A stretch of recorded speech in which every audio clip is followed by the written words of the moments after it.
जय मसीह की दोस्तों, सैबथ स्कूल के इस लेसन स्टडी में आपका फिर से स्वागत है।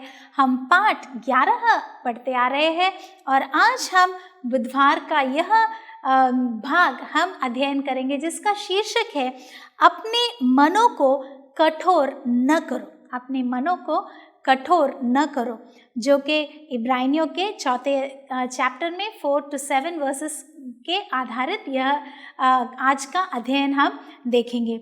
हम देखते हैं कि जो इस चैप्टर में दिया गया जो वचन है इस बारे में बात करता है कि किस रीति से इस्राएलियों ने परमेश्वर पर विश्वास नहीं किया। यही कारण है कि वे परमेश्वर के विश्राम में प्रवेश नहीं कर सकते थे और जिस रीति से परमेश्वर उनके लिए चाहते थे वह विश्राम को इन्होंने कभी प्राप्त किया ही नहीं। तो इन वचनों में और हम भजन के 95 भजन में जो उदाहरण भी हमें देखने मिलता है कि हम देखते हैं कि हमें मरुभूमि में इज़राइल के अनुभव और विश्राम के बीच एक संबंध दिखाया जाता है जो हम भजन के 95 चैप्टर में हम देखते हैं। भजन 95 में हमें बताता है कि ईश्वर ने इस्राएलियों से एक वादा किया था। तो यह वादा अब किस तरह से है, वह कहते हैं कि इस्राएल उसके विश्राम में प्रवेश नहीं करेगा। तो प्रभु ने यह कहा था। तो हम देखते हैं कि उस समय लोगों का मानना था कि इस विश्राम का मतलब प्रतिज्ञा की भूमि है। तो उन्हें बस इतना वह समझते थे कि जो विश्राम के बारे में प्रभु कह रहे हैं वह प्रतिज्ञा की वह भूमि ही है और कुछ नहीं। लेकिन पुराने नियम के समय में विश्राम उस भूमि से बढ़कर था। यह हम आज समझते हैं कि उससे ज़्यादा प्रभु ने कहा था। यानी बेशक इस्राएल के लोग 40 साल बाद वादा किए गए उस भूमि में जो देश है उसमें दाखिल तो हुए, लेकिन पुराने इस्राएलियों के मरुभूमि में मरने के बाद ऐसा हुआ।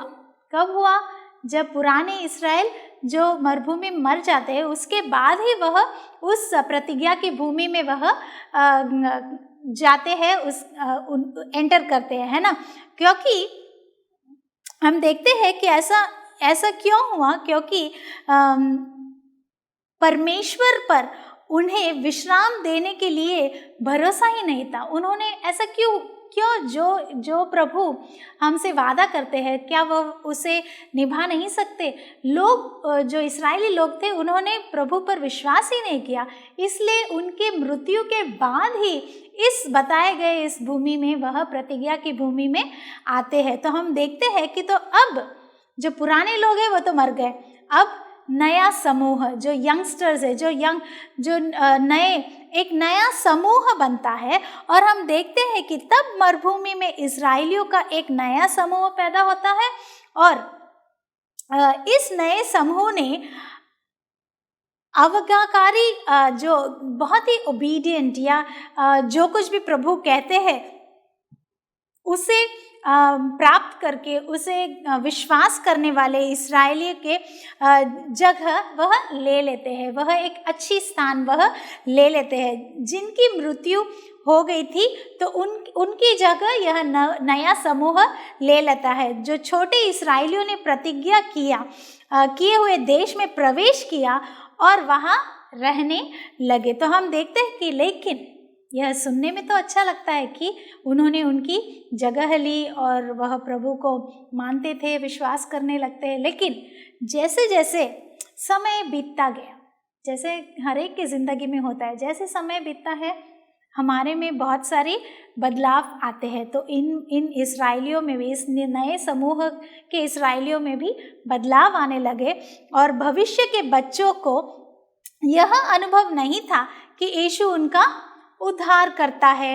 उन्हें उसके प्यार भरे उद्धार पर कोई भरोसा नहीं था। फिर से कुछ बदलाव, इन्हें कुछ प्रभु में भरोसा या यही हमारे उद्धार करता है ऐसा कुछ भी उनके मन में नहीं था। तो इसलिए उनके पास वास्तव में विश्राम नहीं था। जब प्रभु की जो समझ है या प्रभु के बारे में जो समझ हमारे पास जब नहीं होती है तो हमें विश्राम प्राप्त नहीं होता। और परमेश्वर के नियम को उन्होंने तोड़ा। तो यह क्या करते हैं? परमेश्वर उद्धार करता है ऐसा उन्होंने कभी उन्हें पता ही नहीं लगा और वह मानते भी नहीं थे, और प्रभु के प्यार के बारे में भी उन्होंने नहीं समझा।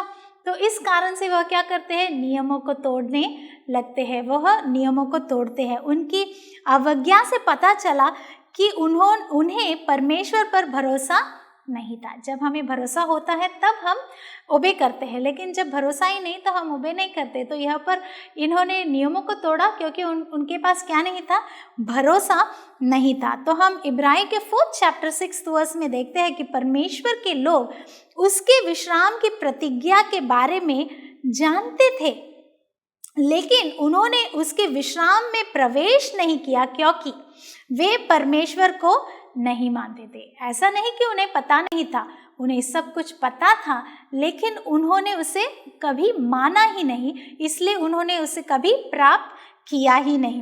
परमेश्वर को न मानने और उसके विश्राम में प्रवेश न करने के बीच संबंध है। तो क्या संबंध है यह हम देखते हैं इब्रानियों के 4th अध्याय में 6वां वचन जो हमें कहता है, एक शब्द का प्रयोग किया गया है आज। आज के लिए जो ग्रीक का शब्द है वह है सेमरॉन है। जो ग्रीक शब्द सेमरॉन है उसके लिए हमें आज का शब्द यहाँ प्रयोग किया गया दिखाते हैं। और जो सेमरॉन हमें यह दिखाने में या देखने में मदद करता है कि हमारे पास बर्बाद करने के लिए कोई समय नहीं है। हमारे पास समय बर्बाद करने के लिए कोई समय है ही नहीं, ऐसा यह हमें सिखाता है। जो सेमरोन या आज हमें दिखाता है कि परमेश्वर ने हमें अभी निर्णय लेने के लिए कहा है।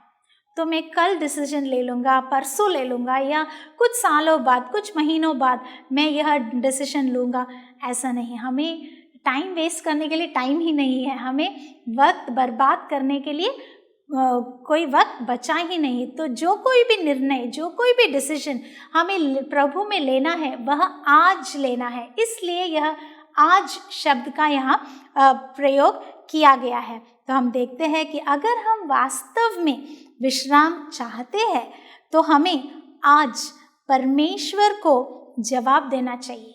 तो आज आपका जवाब क्या होगा? क्या आप आज आपके जीवन में वह सारे निर्णय, जो डिसीशंस है, जो आपने इतने सालों से नहीं लिया है, क्या आप लेना चाहेंगे? अगर आज आप यह निर्णय लेंगे, प्रभु ज़रूर आपको आशीष देंगे। हमारे साथ बने रहिएगा, प्रभु आपको आशीष दें।